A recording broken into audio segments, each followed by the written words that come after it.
Yo conocí a Alfonsín, y algunos ya me habrán oído, en 1977, cuando me acerqué desesperada a la Asamblea Permanente por los Derechos Humanos y otros organismos de derechos humanos, buscando alguna noticia de mi hijo Pablo, de 17 años, secuestrado desde nuestra casa. Y ahí había muy poquitos hombres políticos, muy poquitos hombres religiosos, algunos padres como Emilio Miñone, Augusto Conte, los Friesman y pocos más, que nos disponíamos a organizar la defensa de la vida y la libertad. Los que éramos padres no teníamos otro camino que ese, era nuestra obligación. Pero no la tenía ni Raúl, ni Alfredo Bravo, ni Oscar Allende, que ponían en peligro su pellejo por estar al lado nuestro y defender el derecho nuestro a saber de nuestros hijos, el derecho a la justicia, que eso es lo que defendían.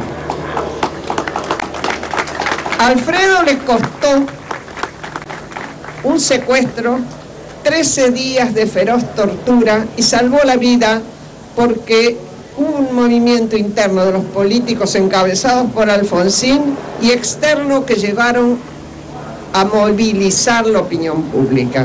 Si no, lo mataban. Y aún así lo pusieron preso 6 meses después. ¿Qué quiero decir con esto? Que los que estaban ahí eran conscientes de que ese era el riesgo que tomaban. Sin embargo, su convicción, su ética, lo sostenían ahí. Y no porque no tuvieran miedo, no eran locos. Todos teníamos miedo. Pero tal vez esa era la condición del coraje. Pasar por arriba del miedo y ser fiel a las convicciones y a las obligaciones que se asumieron. Tuvo coraje cuando en 1979 fue uno de los pocos políticos, junto con Vittel, tengo que decirlo, que hizo una nota de bienvenida a la Comisión Interamericana de Derechos Humanos de la OEA. Buena parte de la dirigencia política o condenó esa llegada o miró para otro lado. Y lo mismo la dirigencia sindical y la máxima dirigencia religiosa católica. Tuvo visión y tuvo coraje cuando observó la guerra de Malvinas y, más allá de que admitía que la demanda era legítima, dijo: esto es una aventura y vamos a seguir perdiendo vidas y vamos a perder políticamente lo que hayamos avanzado diplomáticamente. Y fue así, desgraciadamente. Alfonsín no fue al sur. Fue uno de los pocos políticos notorios del momento que no se plegó a la ida incondicional al sur y que dijo: lo de Malvinas no va a costar muy caro.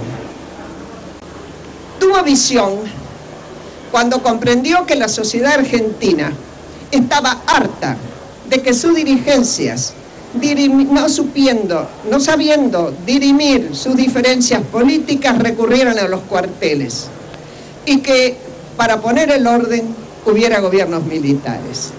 La derrota de Malvinas abrió un espacio también en la sociedad para que se entendiera que sí había desaparecidos, que sí había torturados, que sí había asesinados, que lo que los organismos denunciaban, los organismos de derechos humanos, era verdad. Y Alfonsín lo percibió claramente y percibió que se había acabado la era de los gobiernos militares. También sintió que tanto crimen no podía quedar sin justicia y decretó la condena del terrorismo.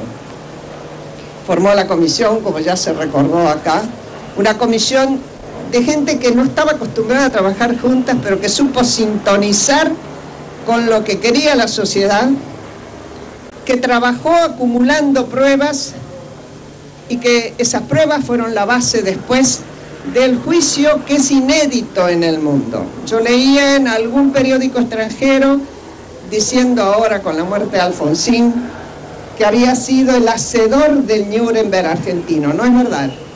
Nuremberg lo hicieron ejércitos vencedores en un país vencido. Acá fue la propia justicia argentina cuando los militares desdeñaron hacer mínimamente una autocrítica y enjuiciarse a sí mismos. Tuvo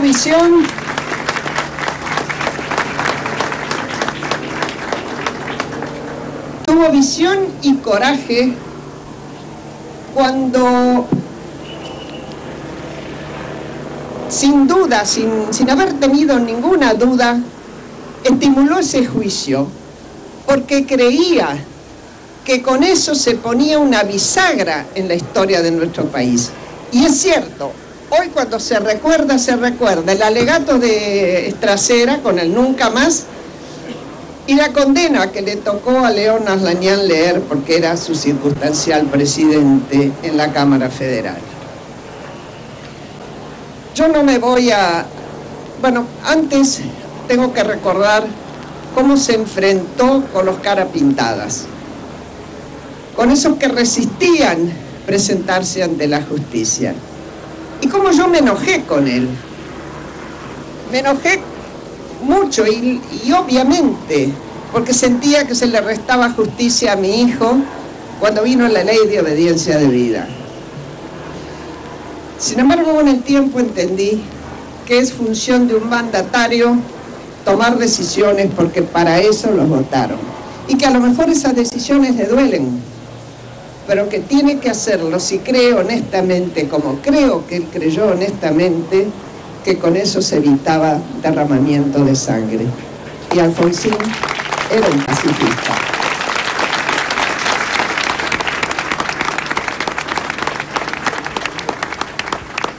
Tuvo coraje para enfrentar ahora, para batallar, seguramente que con miedo también, cómo no, los últimos momentos de su vida acuciados por una enfermedad tan dura.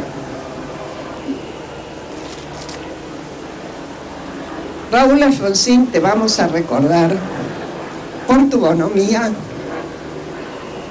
por tus rabietas, y la familia seguramente mucho, por tu apego al valor de las instituciones, por tu orgullo de ser un militante político y de la vida, por tu ambición de ser un promotor de unidad nacional y de la integración con los países vecinos, y por último, por tu humildad, cuando vos ya sabías que eras un personaje de nuestra historia. Y duele decirlo porque debería ser moneda corriente, te recordaremos por la honradez en el manejo de la cosa pública.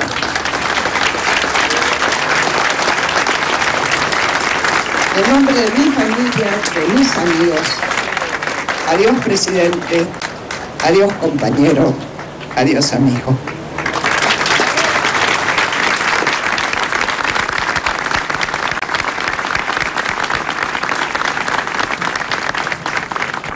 Bueno.